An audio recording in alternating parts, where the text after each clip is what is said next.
ಈ ದಿನ ನಾಡಿನೆಲ್ಲೆಡೆ ನಾಗರ ಪಂಚಮಿ ಹಬ್ಬವನ್ನ ಹೆಂಗಳಿಯರು ಬಹಳ ಭಕ್ತಿ ಭಾವದಿಂದ ಆಚರಿಸ್ತಾ ಇದ್ದಾರೆ. ಹಾಗಾದ್ರೆ ನಾಗರ ಪಂಚಮಿ ಹಬ್ಬದ ವಿಶೇಷತೆ ಏನು? ನಾಗರ ಪಂಚಮಿ ಹಬ್ಬವನ್ನ ಯಾಕೆ ಆಚರಿಸ್ತಾರೆ?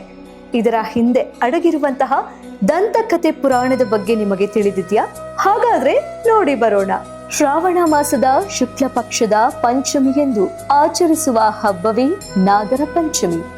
ನಾಗರ ಪಂಚಮಿಯು ಭಾರತದ ಹಲವಾರು ಭಾಗಗಳಲ್ಲಿ ಹಿಂದೂಗಳು ಆಚರಿಸುವ ಒಂದು ಪ್ರಬುದ್ಧ ಹಬ್ಬ. ಈ ದಿನದಂದು ನಾಗ ದೇವತೆಯನ್ನು ಪೂಜಿಸಲಾಗುತ್ತೆ. ಪೂಜೆಯ ಅಂಗವಾಗಿ ದೇವಸ್ಥಾನ ಹಾಗೂ ಹೊತ್ತಗಳಿರುವ ಜಾಗಕ್ಕೆ ಹೋಗಿ ತಮ್ಮನ್ನು ರಕ್ಷಿಸಿ ಎಂದು ಬೇಡಿಕೊಂಡು ಜನರು ಹಾಲು ಮತ್ತು ಬೆಳ್ಳಿ ಆಭರಣಗಳನ್ನ ಅರ್ಪಿಸುತ್ತಾರೆ.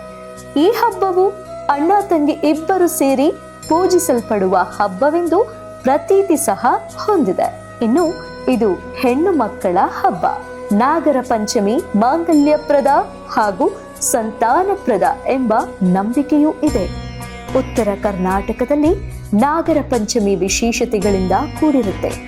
ನಾಗರ ಪಂಚಮಿ ಬಂತು ಅಣ್ಣ ಬರುತ್ತಾನೆ ಕರಿಯಾಕ, ಕರಿಸೀರೆ ಉಡಿಸಾಕ ಎನ್ನುವ ಜಾನಪದ ಹಾಡು ಹಬ್ಬದ ವಿಶೇಷತೆ ಸಾರುತ್ತದೆ. ತವರಿಗೆ ಹೆಣ್ಣು ಮಕ್ಕಳನ್ನು ಆಹ್ವಾನಿಸಿ ಉಡುಗೊರೆ ನೀಡಿ ಗೌರವಿಸಲಾಗುತ್ತೆ.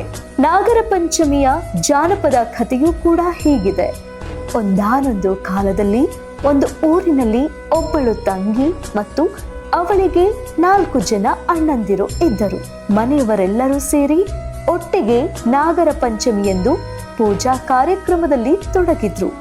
ಆ ಸಮಯದಲ್ಲಿ ಅಲ್ಲಿಗೆ ಬಂದ ನಾಗರ ಹಾವೊಂದು ಬಂದು 4 ಜನ ಅಣ್ಣಂದಿರನ್ನ ಬಲಿ ತೆಗೆದುಕೊಂಡಿತ್ತು.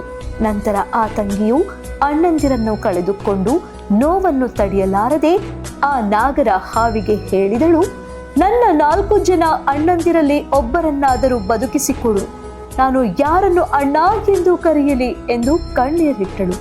ತದನಂತರ ಆ ನಾಗರ ಹಾವು ಆಕೆಯ ಮಾತಿಗೆ ಕಿವಿಗೊಟ್ಟು ಅಣ್ಣಂದಿರ ಬಳಿ ಬಂದು ಒಬ್ಬ ಅಣ್ಣನನ್ನು ಪ್ರಾಣಾಪಾಯದಿಂದ ಕಾಪಾಡಿತು. ನಂತರ ಅಣ್ಣ ತಂಗಿ ಇಬ್ಬರು ಸೇರಿ ನಾಗರ ಪಂಚಮಿ ಹಬ್ಬವನ್ನ ಸಂಭ್ರಮದಿಂದ ಆಚರಿಸಿದ್ರು. ಇದು ಒಂದು ರೀತಿಯಾದ ದಂತಕಥೆ.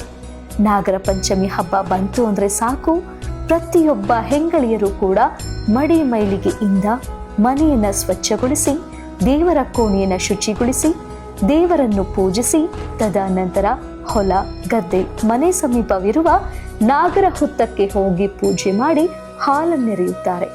ಇದನ್ನ ನೋಡಲು 2 ಕಣ್ಣು ಸಾಲದು. ನಾಡಿನ ಸಮಸ್ತ ಜನತೆಗೆ ನಾಗರ ಪಂಚಮಿ ಹಬ್ಬದ ಶುಭಾಶಯಗಳು. ನೋಡಿದ್ರಲ್ಲ, ನಾಗರ ಪಂಚಮಿ ಹಬ್ಬ ಹೆಂಗಳಿಯರ ಹಬ್ಬ. ಇದಕ್ಕೆ ದಂತಕಥೆಯೂ ಕೂಡ ಉಂಟು. ನಾಗರ ಪಂಚಮಿ ಹಬ್ಬದಂದು ಹೆಂಗಳಿಯರು ಅಂದ್ರೆ ಮುತ್ತೈದೆಯರು ಹುತ್ತದ ಬಳಿ ಹೋಗಿ ಹಾಲನ್ನೆರೆದು ನಾಗಪ್ಪನಿಗೆ ಕೈ ಮುಗಿದು ತಮ್ಮ ಇಷ್ಟಾರ್ಥಗಳನ್ನ ಬೇಡಿಕೊಂಡಾಗ ನಿಜಕ್ಕೂ ಅದು ನೆರವೇರುತ್ತೆ.